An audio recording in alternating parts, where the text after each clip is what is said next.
great sorrow and yours, we have lost our nation to the liberal and the secularist and the humanist, which finally means to the atheist and the infidel. America used to be known as a Christian nation. It is no longer. America is a secular nation. Our forefathers who came on the Mayflower founded here a new republic, a new nation, and it was Christian.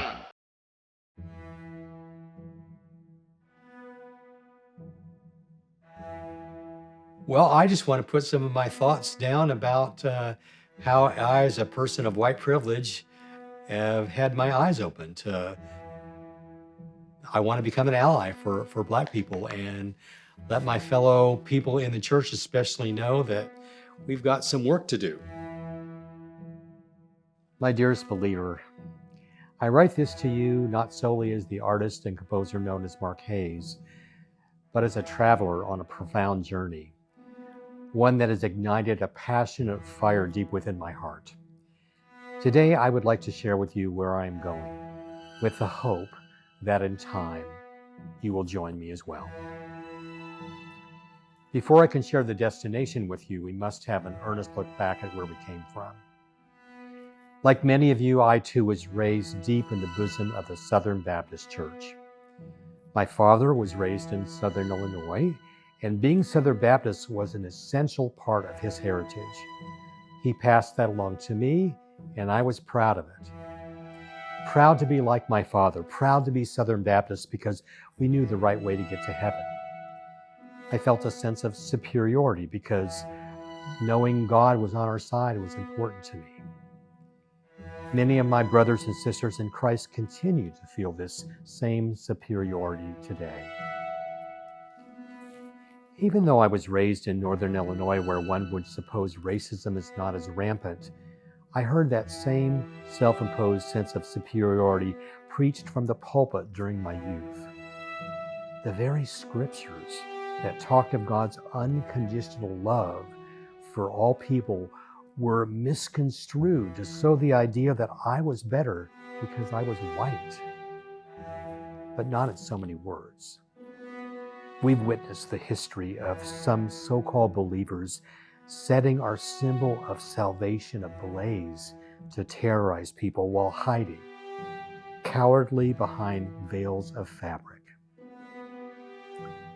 As unsettling as these scenes may be to you, please remain fully aware of the emotions you feel as you watch these.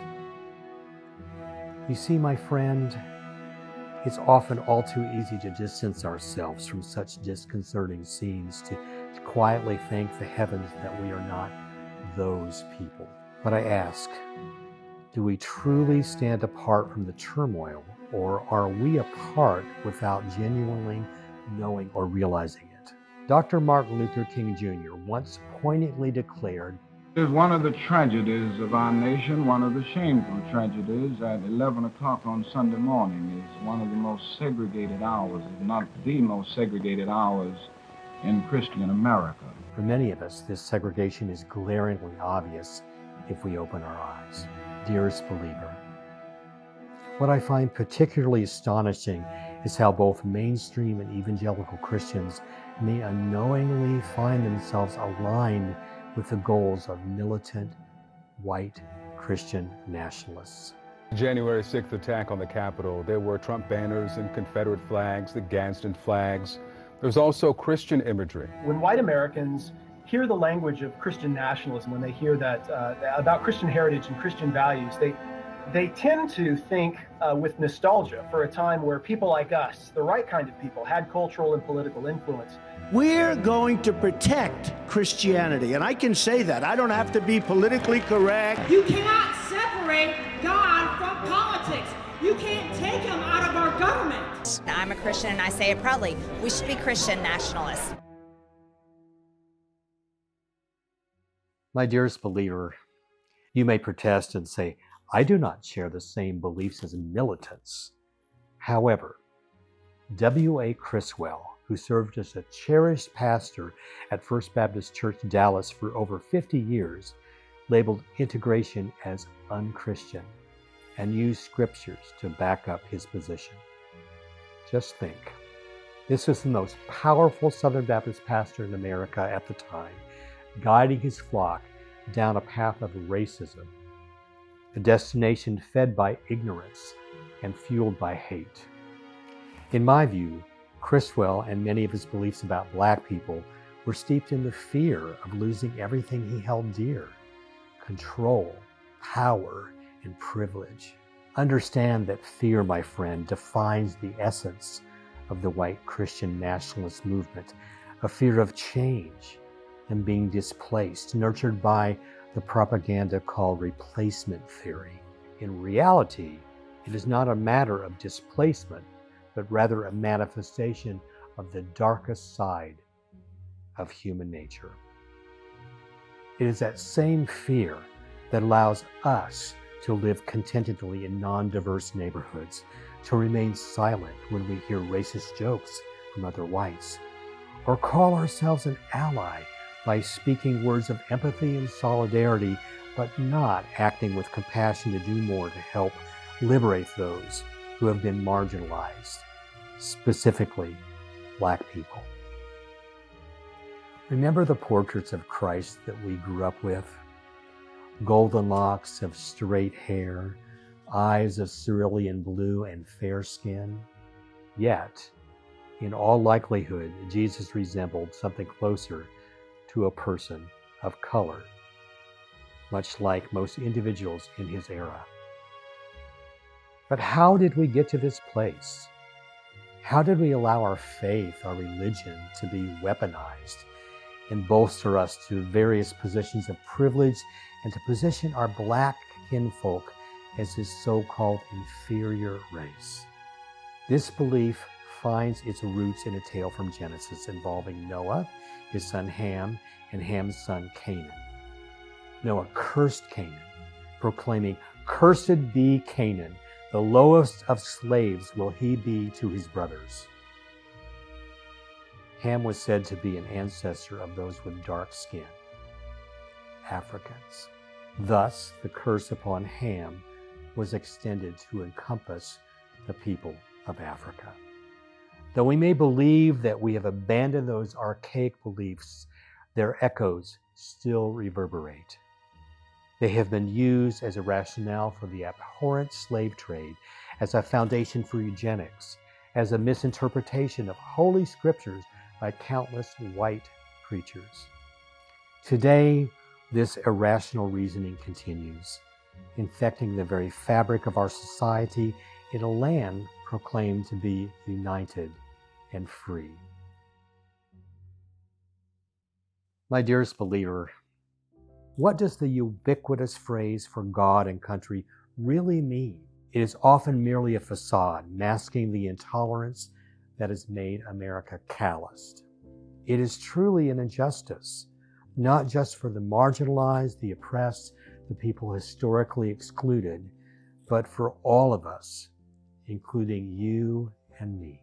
Once you know about the injustices, you can't unknow it, right? Once you open your mind and your heart and dedicate yourself to being changed, it's impossible to close those proverbial doors.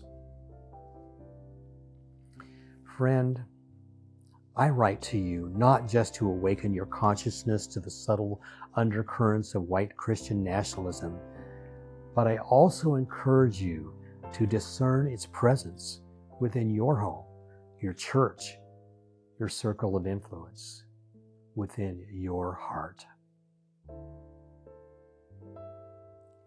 I hope to embolden you to engage in conversations that require great courage, conversations of discomfort, the same conversations I have participated in as I have traveled this journey of allyship and co-liberation. And there is no perfect or quick fix, but we must want to change. First, I believe this change starts with respect. respecting people as humans and their beliefs, even if you disagree with them. We can only understand each other from a foundation of respect. Next, we need to listen more than we push to be heard. By momentarily letting go of our perception of the world, our worldviews, and listening to other people, we can learn from their experiences and strengthen our desire to act compassionately. Have brave conversations with those open to listening and learning. While you may never cross paths with a white Christian nationalist or a white supremacist directly, there are ways you can engage with individuals in your immediate circle. These people may be some of the most decent, well-mannered, kind-hearted Christians you know, and yet not fully recognize their unconscious bias. I certainly didn't. Remember, it is not your responsibility to change their convictions. But your life can serve as a living testament to anti-racism through your actions. Lastly, a commitment to continuous self-education regarding the pervasive threat of white Christian nationalism is paramount. There is a multitude of books and videos available. As I embark on this subject, I want to make a difference. Let us heed the wisdom of Dr. Martin Luther King Jr., who reminded us that taking the first step, though we may not see the entire staircase, is the crucial path toward change. Please take the first step.